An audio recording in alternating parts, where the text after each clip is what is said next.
What's up, everybody? This is Jeremy. As a lot of you MMA fans know, the Affliction clothing company decided, I honestly don't even remember when, they've been around for quite a while, but they've only put on 2 events, that they were going to, instead of being just a sponsor of UFC, they were going to drop back from that, and they were going to be a promotional MMA company themselves. Doomed to failure from the beginning, but they decided to go head-to-head with the UFC. Um, they had some of the right fighters. They just didn't have nearly enough of them. You can only have 10 guys fight and not end up fighting each other over and over so many times, you know. So it was doomed from the beginning, but they did some cross-promotional stuff with the M1 Global as far as Strikeforce and Elite XC and all of that, which kept them around longer than they probably should have been. But basically, they paid out huge amounts of money to several of their top guys, and they didn't really bring in too many more guys. Well, they were supposed to do Affliction 3, I think it was August 1st, and Josh Barnett, which was the guy that was supposed to face Fedor Emelianenko, failed his or his drug test. I guess he did steroids or whatever. And so they looked for a suitable opponent, which I don't believe exists in the world, let alone in Affliction, to fight Fedor. And they, scrambled trying to find somebody, and they just couldn't do it. So they canceled Affliction 3 earlier today, which pretty much cemented the death of Affliction. And so they've been trying to get in talks to merge with Strikeforce from everything I've been reading. But I'll go back a little bit further.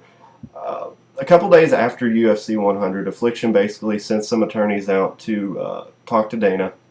And they told them, Dana, we will stop promoting fights.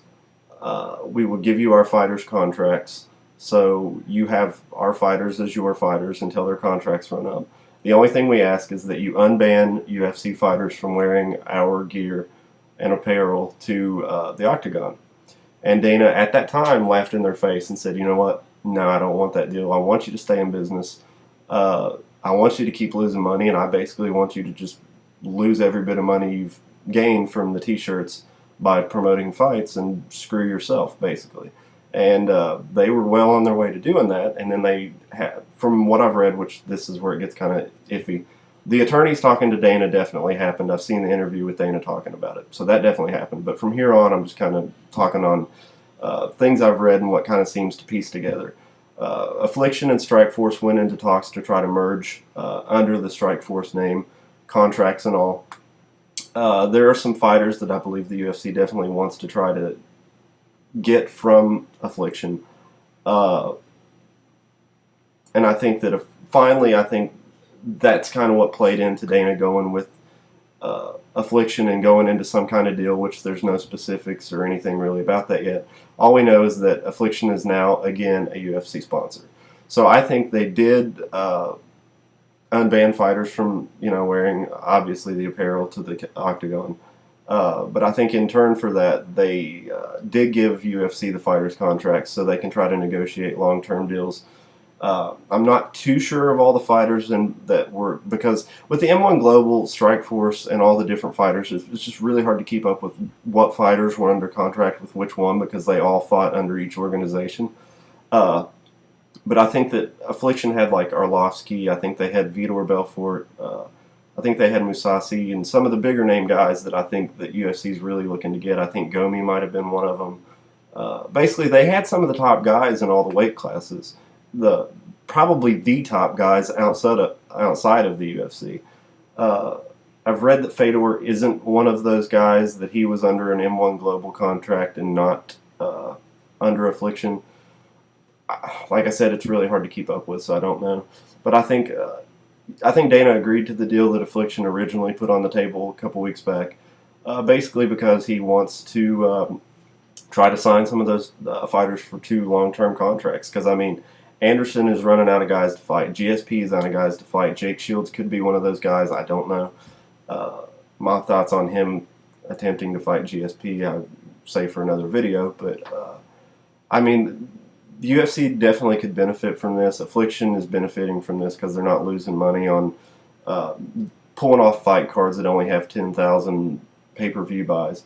I'm not saying they didn't have some good pay-per-views, because they had some awesome pay-per-views. Well, they had 2 pay-per-views, but they were pretty decent cards. It's just they're not well known enough by the average MMA fan to pull off being able to pay Fedor, $1 million, $1.5 million, 800,000, whatever it was he got paid, and get 10,000 pay-per-view buys and make money. They just couldn't do it. So I mean, this benefits them. It benefits UFC, because I think Dana will be able to bring in some more top guys.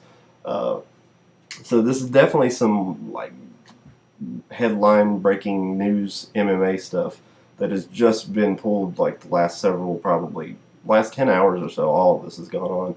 So just want to know everybody's thoughts on all this craziness, what you think the details are going to be once all the details get ironed out and released publicly,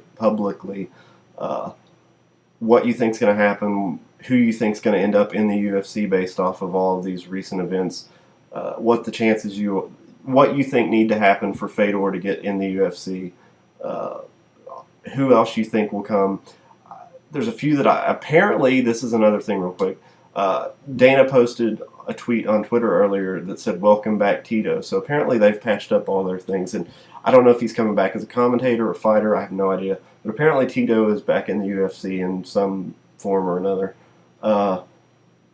So just post who you think will be back in the UFC. There's a couple I almost 100% guarantee won't be back in the UFC. Josh Barnett is one of those.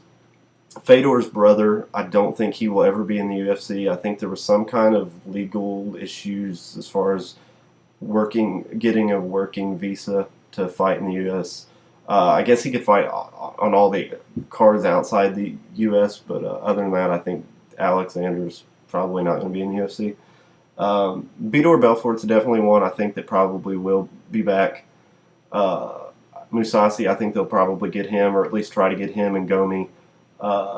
Even though I think Gomi probably would rather stay in Dream, fight in Japan.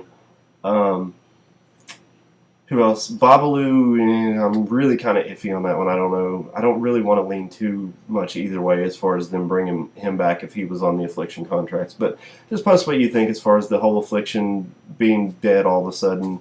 How much longer you think Strikeforce will last now that they don't have other companies to like co-promote with. What you think about the UFC, what fighters you think they're going to get, what you think the details of all this are, and just post your thoughts and reactions on this whole thing. Thanks.